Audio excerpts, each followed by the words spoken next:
Bom dia, pessoal. Tudo bom? Meu nome é professor dos Anjos Santos. Vou estar com vocês esse final de semana, né? Ministrando o módulo Assistência de Enfermagem relacionada às patologias do sistema respiratório na terapia intensiva. Em primeiro lugar, gostaria de agradecer o convite da Unigrade, né? Para quem não me conhece, eu resido atualmente na cidade de Ilhéus, sou enfermeiro, trabalhei em unidades de terapia intensiva neonatal, pediátrica, pronto-socorro, obstétrico, pediátrico, dentro de um hospital de referência no sul da Bahia. E, no momento, eu estou como docente, né, em duas faculdades e como coordenador de curso também em uma faculdade. Sou especialista na área de saúde pública, intensivismo neonatal e pediátrico, também na área de urgência e emergência, que foi minha grande, podemos dizer assim, formação, né? Estágios extracurriculares e também a questão de trabalhar com essas pessoas. Fiz alguns cursos, né, em alguns hospitais referência no Brasil, que me ajudaram nas capacitações aí que, querendo ou não, ajudam na nossa assistência. Então, a gente participou de alguns treinamentos aí pelo Albert Einstein, Sírio, né, e demais hospitais aí pelo Brasil. Minha área de atuação, de pesquisa, né, que eu gosto mesmo, é a área de pediatria. Sou apaixonado por pediatria, né, e neonatologia, principalmente a questão das emergências. Hoje, faço também consultoria nessa área, então, para algumas empresas e para instituições públicas. E vai ser uma satisfação bater esse papo nesse final de semana com vocês. Sempre quando a gente pensa, né? A gente olha para essa imagem que vocês estão vendo agora e, querendo ou não, para quem não gosta da área, não conhece da área, ela se torna até um pouco assustadora, porque você tem inúmeros protocolos, inúmeros conhecimentos que a gente tem que adquirir para poder prestar melhor assistência ao RN, né, ao recém-nascido, à criança na área da UTI pediátrica ou na área das emergências. Embora você seja intensivista, pode ser que você trabalhe ou com transporte, né, de pacientes entre cidades, tipo Ilhéus, Salvador, Ilhéus, Goiânia. Por que eu falo isso? Porque geralmente você tem as UTIs aéreas, o intensivismo aéreo também. E quando a gente vai para a parte pediátrica, muitas pessoas elas têm dificuldade ou têm medo também dessa situação. Então, é uma área que está em crescimento, é uma área que te traz o sorriso de uma criança, é uma coisa que não tem preço, e principalmente quando você sabe que você foi um veículo, né, utilizado para poder promover a cura, promover a melhora clínica desse paciente. Nós vamos nos ater, nesse módulo, a tentar desvendar esse mundo do intensivismo, só que do ponto de vista respiratório, né? A gente vai bater um papozinho aí em relação a isso nesse final de semana. Uma outra situação a gente tem diversos artigos. Eu acho que o ano de 2020 foi o ano que a gente teve mais publicações relacionadas à parte respiratória devido à questão do Covid. Porém, a gente tem diversos outros artigos publicados anteriormente que fazem parte do escopo. Eu enviei alguns já, né, estão disponíveis para vocês. Porém, também a gente vai trabalhar com alguns que são de suma importância para a gente poder trabalhar. Alguns estão no idioma inglês, depois eu vou passando para vocês as referências que eu utilizar. A gente tem as referências básicas e também a gente tem as complementares. Então, a gente tem exacerbação de asma, chega na UTI? Chega. Você vai ter que manejar? Vai, porque senão você vai acabar perdendo o paciente. Hoje a gente tem também a situação da taquipneia transitória no RN, né? Então, o que é que mudou, o que é que avançou? Então, a gente tem artigos publicados recentemente sobre isso, né? A gente vai trazer esse artigo aí de 2021, janeiro de 2021, Tá fresquinho ainda, quente, né? Foi publicado agora em janeiro. E a gente também tem uma outra situação que é da síndrome inflamatória multissistêmica em pediatria. Esse foi um tema muito batido, pesquisado, porque não se tinha ainda, a gente confundia muito com Kawasaki, então a gente vai bater esse papo aí nessa aula. E tudo que você tiver de dúvida, você já pode anotar, né? Que aí a gente traz lá na aula remota, e a gente vai dar o ao vivo, e aí a gente vai conseguir debater, vocês vão trazer conhecimento, e a gente vai fazer essa troca de conhecimentos nessa especialização. O advento do Covid-19, a gente vive ainda um momento de pandemia e a gente tem muitas publicações, porém, quem está na ponta, às vezes está sendo, como é que diz? Sofrendo uma enxurrada, porque é muito novo. Então, o que era ontem uma informação que a gente estava utilizando, hoje já teve pequenas modificações. Então, a atualização para poder fazer o manejo correto, né, para poder tirar essa criança dessa insuficiência respiratória, ela vai ser de grande importância. Todo conhecimento, toda gota de conhecimento que você consiga levar para a ponta. Pode ser para você, pode ser para a sua equipe multidisciplinar, pode ser para você ministrando treinamento, né? Pode ser para a sua equipe de técnicos de enfermagem ou na sua própria assistência, uma gota de atualização de uma forma diferente, de uma maneira de inalação ou qualquer outra ideia que a gente tenha, isso vai nos ajudar bastante para crianças como essas da foto, né? E como outras que estão aí nos estados que estão em maior sofrimento nesse momento, como o estado do Amazonas.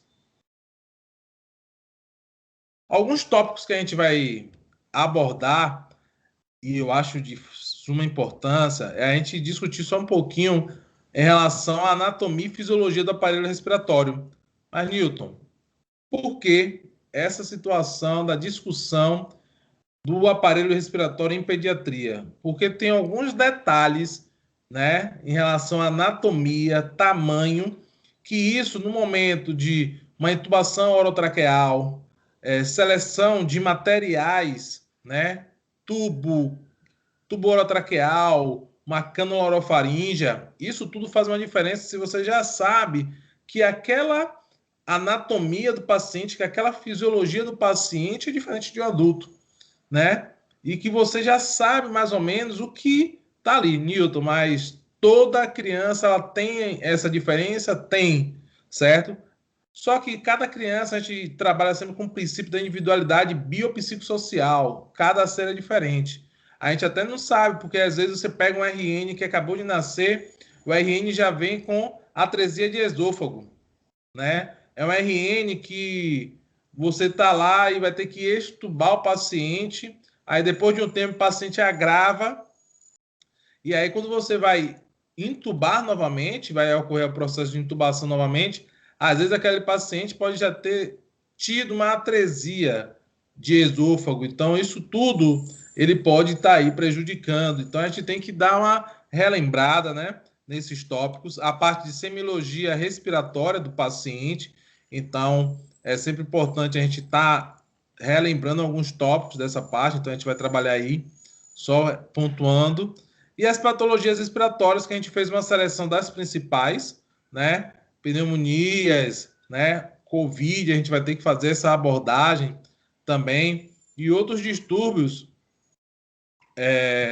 como também a SARA, né? Síndrome de desconforto respiratório, taquipneia transitória no RN. A gente fez uma seleção dos principais temas aí que mais acometem os pacientes dentro da terapia intensiva e da emergência para trazer para vocês. Além de frisar bem que se vocês forem pegar aí American Heart Association, Associação Australiana, né? E aí pegar os dados do IUCOR, vocês vão ver que os pacientes pediátricos, 80% deles têm uma PCR, uma parada cardiorrespiratória, geralmente por causas secundárias, que são ou choque ou questões respiratórias. Então, isso aí são mais ou menos 80%. Então, a gente tendo essa noção que a parte respiratória para uma criança, ela pode vir a causar essa parada em minutos, e pediatria e neonatologia é assim, gente. Então, a gente já tem que ficar atento. O paciente está com sofrimento respiratório, então, qual é a abordagem? O que fazer? Né? O que é que isso, se eu não abordar agora, o que é que isso vai gerar? E depois a gente vai também estar dando umas pontuadas, né? Discutimos aí a questão da assistência de enfermagem, onde entra eu, Newton, onde entra você, né? Nesse quesito aí da assistência nessas afecções respiratórias. E aí a gente vai falar desde a questão de posicionamento de tubo, desde a questão de ausculta, né? A questão de como você vai avaliar um tórax, o que é que pode ter num tórax de uma criança, né? No intensivismo lá, fez pneumotórax, quais são os sinais desse pneumotórax na criança? Então a gente vai poder fazer essa abordagem, tragam dúvidas, né? Para a gente poder fazer essa discussão. E aí eu deixo uma mensagem, né? Nesse momento de introdução, que enfermagem é ciência, ou seja, tudo é pautado em artigos comprovados. Então a gente tem que deixar isso muito claro.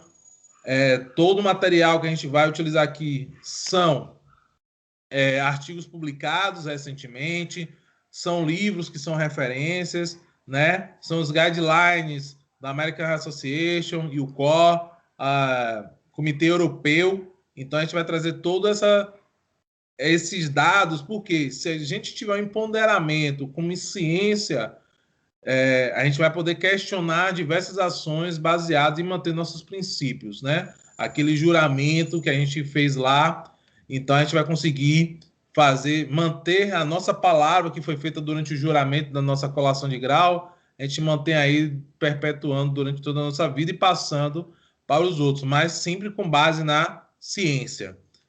Intensivismo é paixão, então quem gosta de UTI, né, quem gosta de emergência é paixão, ou seja, é aquela coisa que nos toma realmente, né? Você tem que ter paixão para poder fazer o melhor trabalho todos os dias. Alguns vão dizer que, mas todos os dias o UTI cansa. Não, o UTI é um ambiente, são emergências, podemos dizer, num ambiente controlado. Então, vai ser muito bacana. Quem já trabalha em UTI sabe disso, né? Eu trabalhei em UTI, sou apaixonado pela UTI neonatal, tenho uma grande admiração. Foi o primeiro setor que eu trabalhei e depois de um tempo voltei para o setor, né? Passei por alguns outros setores no hospital que eu trabalhei e voltei para o intensivismo neonatal, passei pelo intensivismo pediátrico e, tipo assim, paixão mesmo de chegar, você ver aquele bebê e você querer fazer tudo por aquela criança, aquele RN, e depois você conseguir saber que ele saiu de alta, saiu bem, é a melhor coisa que tem. E pediatria é dedicação. Por que dedicação? Pediatria e neonatologia. A dedicação, gente, é todo dia ler.